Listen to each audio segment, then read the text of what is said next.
자, 이번 시간에는 확률 분석 분포에 대해서 알아보겠습니다. 이 어떤 현상이 랜덤하다는 게 뭐냐? 여기 보면 어떤 현상 개별적인 결과를 예측할 수는 없으나 우리가 여러 번 반복해서 시행할 때 그 결과가 규칙적인 분포를 따르게 되는 것을 의미한다.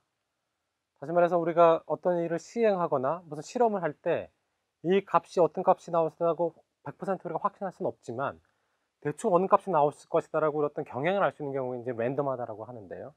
랜덤한 현상 또는 실험의 어떤 결과가 나올 확률이라는 거는 이게 결국 우리가 확률 얘기가 이제 확률을 어떻게 정해야 하냐 이제 그 문제인데, 확률을 여러 번 반복해서 시행했을 경우에 이 결과가 나오는 비율 또는 상대 빈도로 이제 정의하는 것이 이제 가장 쉬운 방법 중에 하나입니다.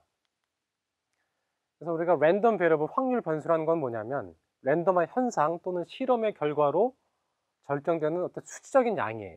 확률 변수라는 거는 이 리얼 밸류 상에서 이제 결정이 돼야 되는 거고, 그다음 매번 시행 때마다 다른 값을 가질 수 있으며 일정한 어떤 확률 분포를 가집니다.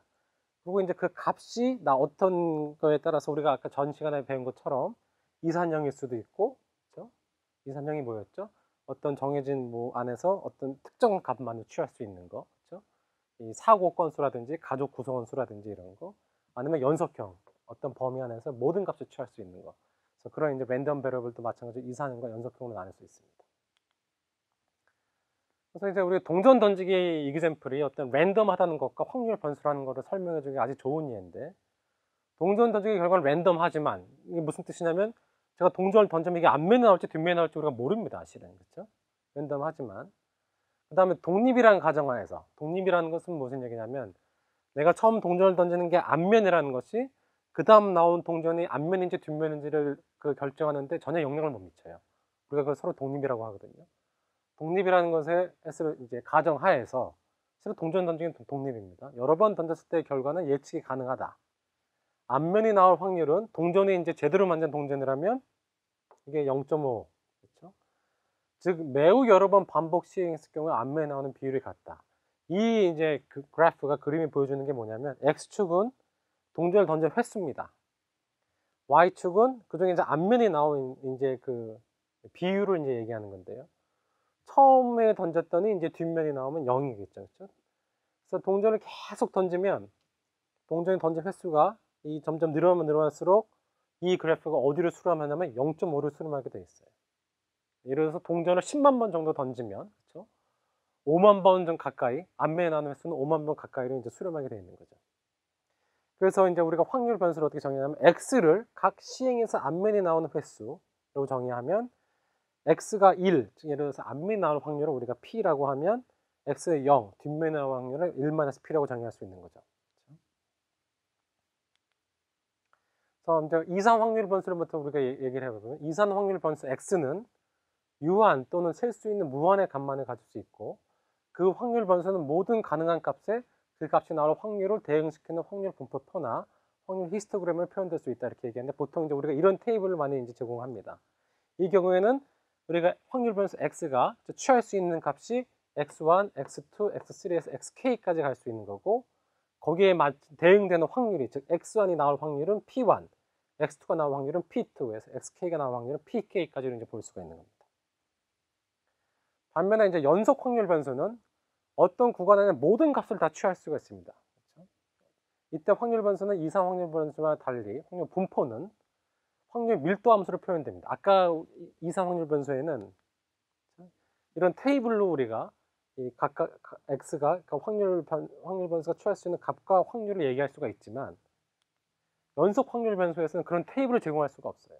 대신 이제 확률 밀도 함수라는 걸로 우리가 표현을 해야 되는데, 연속형의 경우 확률은 각 구간에 할당되면 그 확률은 그 확률 밀도 함수를 구간의 적분한 값, 즉 밀도 함수 아래의 면적과 같다. 이게 무슨 얘기냐면 x가, 그렇죠? 어떤 확률 밀도 함수 fx를 가진다고 해봅시다. 그때 우리가 어떤 이 x가 어떤 구간 A에 속할 확률은 무엇인가요? 이걸 어떻게 계산하냐면 이 fx, 그 확률 밀도 함수를 어디서 적분한다고요? 이 구간 안에서 적분하는 값이 이 x가 A에 속할 확률이 되는 겁니다. 연속형 변수의 경우에는. 그랬을 경우에 이 확률 밀도 함수 fx는, 그렇죠? 양의 값을 가지면 얘는 늘 0보다 크거나 같아야 돼요. 늘 0보다 크거나 같아야 되고 적분한 값은 1이 되어야 됩니다. 따라서 연속 확률 변수가 단 하나의 값을 가질 확률은 0이에요. 이건 늘 우리가 적분은 예전에 여러분 이제 공부한 것처럼 적분을 어떻게 이렇게 한 점에서 적분해봐야 그 값이 0이 되잖아요. 그렇죠? 그래서 이 경우에 이제 보면 이게 균등분포 이제 유니폼인 경우인데 확률 변수 x는 0과 1 사이 유니폼 균등분포를 갖는 경우에 그렇죠? 예를 들어서 x는 0과 1 사이 어떤 랜덤 넘버에 임의로 나올 수 있는 경우에 x가 0.3과 0.7 사이에 들어갈 확률은 뭐냐? 그렇죠? 그러면 아까 그 정의에 의해서 x가 그렇죠? 지금 x가 유니폼 제로가 아니에요. 그렇죠? 0과 1 사이에 어떤 균등분포를 따른 경우에 우리가 알고 싶은 거는 x가 0.3과 그렇죠? 0.7 사이에 들어갈 확률은 뭐냐? 그럼 이거 어떻게 되는 거죠? 적분해야 되는 거죠. 그렇죠? 이거는 0.3부터 0.7까지 적분을 해야 되는데 이 경우에 확률 밀도 함수라는 건 뭐냐면 여기 길이가 1이고 요 길이가 1입니다. 다시 말해서 이건 여기서 1로 정의되는 거죠. 확률 밀도 함수가 1이에요. 요 안에서는. 이거에 dx를 하는 거죠. 그럼 이거의 값은 결국 0.7 마이너스 0.3에서 0.4가 나오는 거예요. 다시 말해서 요 그래프 상에서 요 구간, 그렇죠? 0.3에서 0.4의 요 구간의 넓이가 되는 거죠. 면적이 되는 거죠. 그 다음에 이제 마지막으로 이 확률 변수의 평균과 분산은 어떻게 적용이 되느냐. 이산 확률 변수의 경우에는 평균은 각각의 그 확률 변수가 취할 수 있는 값과 거기에 대응되는 확률 곱해서 다 더해주는 것이 평균이고, 분산은 여기서 계산한 평균이 여기로 들어오죠. 각각의 취할 수 있는 값에서 평균을 뺀 거의 제곱 곱하기 확률이 되는 겁니다.